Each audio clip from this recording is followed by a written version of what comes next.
Nisihatra ny fahasalamana kosa indray dia notanterahana androany tetsy Love Hotel Andavamamba ny fianambian'ireo mpitsabo eto amin'ny faritra Analamanga izay fanaon'izy ireo isan-taona ho fampahafantarana indrindra ireo samy mpitsabo sy fampahafantarana ny fipetra amin'ny fanatanteran'izy ireo ny asany ary ihany koa ny fanatsarana izany ary ny olana izay setrain'izy ireo.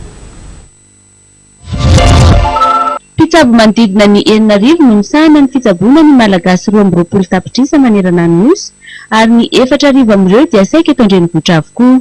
Mbola tsy ampy araka izany ny isan'ny mpitsabo eto amintsika. Ny olona manao ny asany dokotera raha ny tokony izy dia tsy maintsy mafeno an'ity fepetra ity. Mianatra ho dokotera izy aloha. Dia ny izy fa hanao ny asany dokotera amin'ny ara-dalàna ary fahatelo misoratra ao amin'ny lavitra. Zay zany no fepetra maha-dokotera. Ny tena olana dia ny fanaovana dokotera amin'ny asa nefa tsy mafeno an'ilay fepetra io. Zay ny tena olana goavana hatrehan'ny lavitra amin'izao fotoana manaraka koa dia misy ny olana ataoko hoe madinidinika. Zay ezahana lamina izaka ny vorona zay eo amin'ny zahay samy dokotera. Zay angamba everiko hoe zavatra tsy maintsy misy ihany amin'ny fikambanam-be anay sy ny fandaminana ny olana mety an'izay ataontsika hoe olana ihany fanatanterana izay asa zay.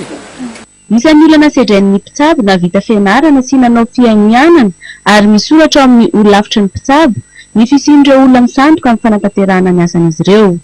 Nahatrantrapony ny fitoriana napetraky ny lavitra ny mpitsabo teny amin'ny fitsarana tamin'ity taona ity mahakasika ireo mpisandoka ho mpitsabo ireo.